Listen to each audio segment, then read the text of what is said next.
بسم الله الرحمن الرحيم. السلام عليكم ورحمة الله وبركاته.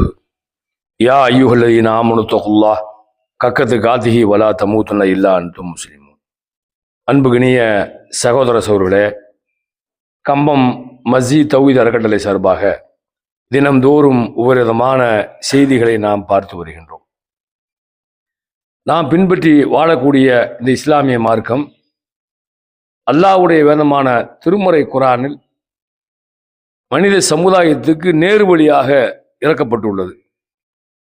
இந்த திருமறை குர்ஆன் ஒட்டுமொத்த மனித சமுதாயத்திற்கும், முஸ்லிம்களுக்கு மட்டுமல்ல, ஒட்டுமொத்த மனித சமுதாயத்துக்கும் அருளப்பட்டதாக திருமறை குர்ஆன் சொல்லுகிறது. நீங்க திருமறை குர்ஆனை ஆய்வு செய்தால் பல நபிமார்களுக்கு வேதம் வழங்கப்பட்டுள்ளது.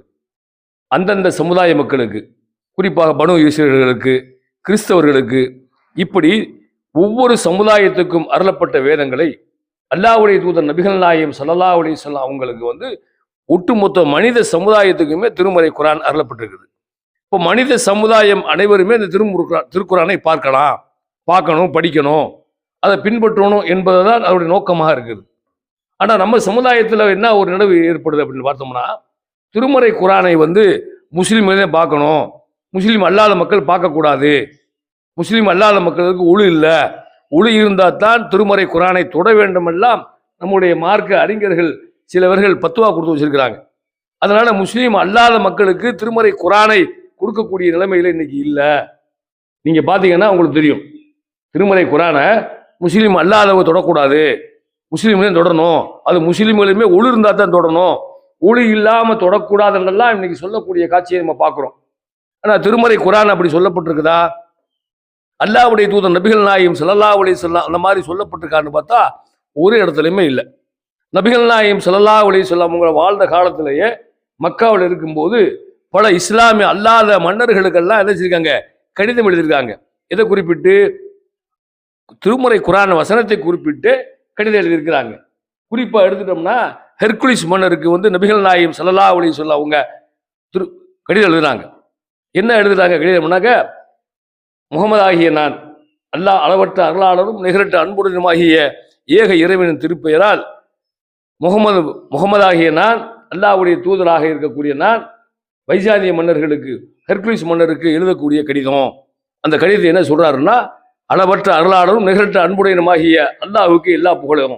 அப்படின்னா திருமறை குர்ஆன் வசனம் தான். ஹெர்குலிஸ் மன்னரே, நீங்கள் இஸ்லாத்தை ஏற்றுக்கொள்வீராக, இஸ்லாத்தை ஏற்றுக்கொண்டால் உங்களுக்கு 2 நன்மைகள் கிடைக்கும். 2 நன்மை கிடைக்கிறது சொல்றாங்க. உங்களுக்கு ஒரு நன்மை கிடைக்கும், உங்களுடைய மக்கள் இருக்காத குடிமக்கள் அவங்களுக்கு கிடைச்ச நன்மை கிடைக்கும். அப்படிங்கிறத திருமறை குர்ஆன் வசனங்களை நபிகள் நாயகம் ஸல்லல்லாஹு அலைஹி வஸல்லம் அவங்க என்ன செய்றாங்க, ஹெர்குலிஸ் மன்னருக்கு திருமறை குர்ஆன் வசனத்தை சொல்லி எழுதுறாங்க. இப்போ நபிகள் நாயகம் ஸல்லல்லாஹு அலைஹி வஸல்லம் அவங்க வாழ்ந்த காலத்திலேயே முஸ்லீம் அல்லாத மக்களுக்கு பல மன்னர்கள் எழுதியிருக்காங்க. பைசானிய மன்னர்கள் எழுதியிருக்காங்க, ஹெர்குலிஸ் எழுதியிருக்கிறாங்க. இப்படி பல மன்னர்களுக்கு, இஸ்லாம் அல்லாத மன்னர்களுக்கெல்லாம் கடிதம் எழுதியிருக்கிறாங்க. இதுல இருந்து நமக்கு என்ன விளங்குது? இப்ப திருமறை குர்ஆன் என்பது ஒட்டுமொத்த மனித சமுதாயத்துக்கு அருளப்பட்டது. அய்யுஹன்னாஸ், மனிதர்களே அப்படின்னு எல்லா மனிதர்களும் கூப்பிடுது.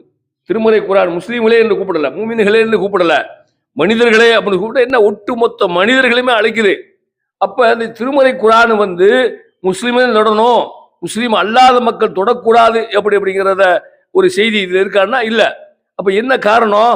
திருமறை குர்ஆனை பார்க்கக்கூடாது, திருமறை குர்ஆனை கேட்கக்கூடாது, திருமறை குர்ஆனை வாசிக்கக்கூடாது, திருமறை குர்ஆனை வாசிச்சா நேர்வழி பெற்றும் சொல்லி எப்படி இஸ்லாத்துடைய எதிரிகள் கங்கணம் கட்டி கொண்டிருந்தார்களோ அந்த வேலையை நம்ம சமுதாயத்தை செய்யக்கூடிய காட்சியை பார்க்கிறோம். அப்ப இது எங்க இருந்து வருது? யாரு சொன்னது? ஒட்டுமொத்த மனித சமுதாயத்துக்கும் அருளப்பட்ட திருமறை குர்ஆனை நீங்க தொடக்கூடாது, பார்க்கக்கூடாது, இது புனிதமாக்கப்பட்டது, இது ஒளி இருந்து தான் தொடணும் அப்படின்னு சொல்லக்கூடிய செய்திகள் எல்லாம் நபிகள் நாயகம் ஸல்லல்லாஹு அலைஹி வஸல்லம் சொல்லல. அல்லாஹ்வுடைய தூதர் நபிகள் நாயகம் ஸல்லல்லாஹு அலைஹி வஸல்லம் வாழ்ந்த காலத்துல யார்ட்டையும் சொல்லல. திருமறை குர்ஆன் மக்கள் மத்தியில போறதுனாலதான் இன்னைக்கு உலகத்துல இருக்கிற மக்கள் பூரா இஸ்லாத்தை ஏற்றுக்கொண்டு இருக்கிறாங்க. அதிகப்படியான மக்கள் இன்னைக்கு திருமறை குர்ஆன் எல்லா மொழியிலும் வந்திருக்கு. உலகத்துல எத்தனை மொழி இருக்குதோ அத்தனை மொழியிலையுமே டிரான்ஸ்லேட் செய்யப்பட்டு அந்தந்த சமுதாய மக்களுக்கு, அந்தந்த மொழி பேசக்கூடிய மக்களுக்கு திருமறை குர்ஆன் வழங்கப்பட்டிருக்குது. திருமறை குர்ஆனை பார்த்து தான் மக்கள் கூட்டம் கூட்டமாக இஸ்லாமிய மார்க்கத்தை நோக்கி வந்து கொண்டிருக்கக்கூடிய காட்சியை நம்ம பார்க்கிறோம்.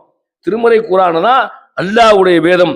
இந்த திருமறை குர்ஆனை நம்மளும் படித்து பிறருக்கு எடுத்து சொல்லக்கூடிய நன்மக்களாக அல்லாஹு ஸல்லல்லாஹு தஆலா உங்களை என்னை ஆக்க வேண்டும் கூறி என் உரையை நிறைவு செய்கிறேன். வாஹிர தவானா அல்ஹம்துலில்லாஹி ரப்பில் ஆலமீன். அஸ்ஸலாமு அலைக்கும் வரஹ்மத்துல்லாஹி வபரகாத்துஹு.